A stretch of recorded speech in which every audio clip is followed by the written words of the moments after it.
Heart attack دل کے امراض دنیا میں اموات کی سب سے بڑی وجہ ہے۔ اقوام متحدہ کے ذیلی ادارے WHO کے مطابق دنیا میں دل کے امراض سے تقریباً 2 کروڑ اموات سالانہ ہوتی ہیں اور یہ دنیا میں ہونے والی اموات کا 1/3 حصہ بنتا ہے۔ اسی رپورٹ میں کہا گیا ہے کہ 80% سے زائد دل کے امراض سے اموات غریب و درمیانی آمدن والے ممالک میں ہو رہی ہیں۔ پاکستان میں سالانہ 4 لاکھ سے زائد افراد دل کے امراض سے انتقال کر جاتے ہیں۔ 2024 کی رپورٹ کے مطابق پاکستان دل کے امراض کے لحاظ سے 30واں بڑا ملک بن چکا ہے۔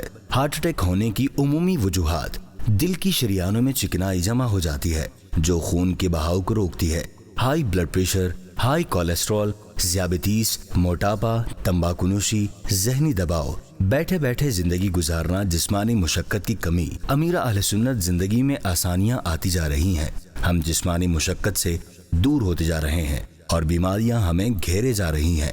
آپ کچھ نصیحت فرما دیں تاکہ ہم لوگ صحت جیسی انمول نعمت کی قدر کر سکیں۔ غریب کے بارے میں بہت مشکل آپ سنیں گے کہ اس کا بائی پاس کا آپریشن ہو رہا ہے، لیکن مالدار آدمی کا آپ سنیں گے کہ بیچارے کا بائی پاس ہونے والا ہے اور خوف کے مارے وہ آدھا ہوا جاتا ہوتا ہے۔ پہلے کام والی بہت کم رکھتے تھے، شاذ و نادر کوئی مالدار ہو اس کے گھر میں کام والی ہو تو ایک بڑی بات ہو، کام والی کے گھر پہ ہے، ورنہ عام طور پہ گھروں پہ اپنے ہاتھ سے کام ہوتے تھے۔ اچھا، پہلے پوچے مارتے تھے، زمین پر بیٹھ کر پانی کا کوئی بالٹی یا اس طرح کی رکھ لیتے پتیلا، اور اس میں کپڑا، اس میں جو کچھ صابن وغیرہ جیسی چیز ڈالنی ہے وہ ڈال کر یوں یوں کر کے پوچھا، یوں پھر یوں نچوڑتے تھے اس کو۔ تو اس طرح عورتیں، گھر کی عورتیں یہ کرتی تھیں، تو کیا ان کے ہاتھوں کو موومنٹ ملتی رہتی تھی۔ تو اس طرح ان میں دل کے امراض اندر چھوڑے کم ہونے ہیں۔ چلت پھرت نہیں ہے، مسجد میں جا رہے ہیں، نمازی ہیں، چلت پھرت نہیں ہے، مسجد میں گئے، اسکوٹر اسٹارٹ کری، چند قدم پر مسجد ہے، اسٹارٹ اسکوٹر، تھوڑی دور ہے تو کار بھم کر کے چلے گئے۔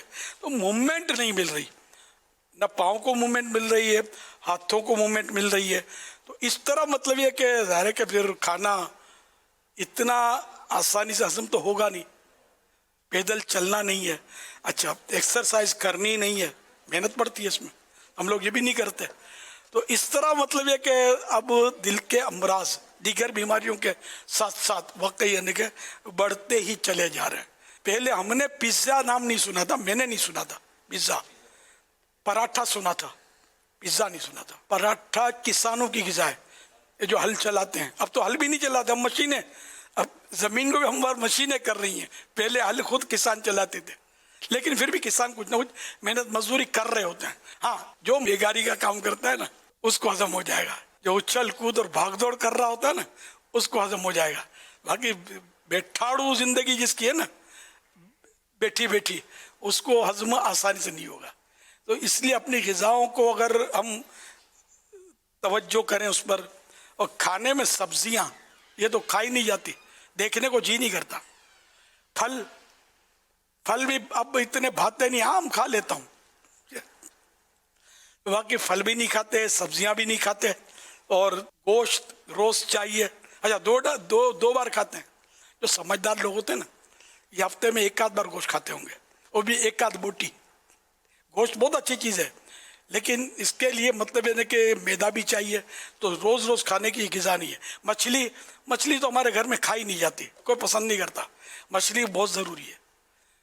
مچھلی کم از کم ہفتے میں 1 یا 2 بار کھانی چاہیے۔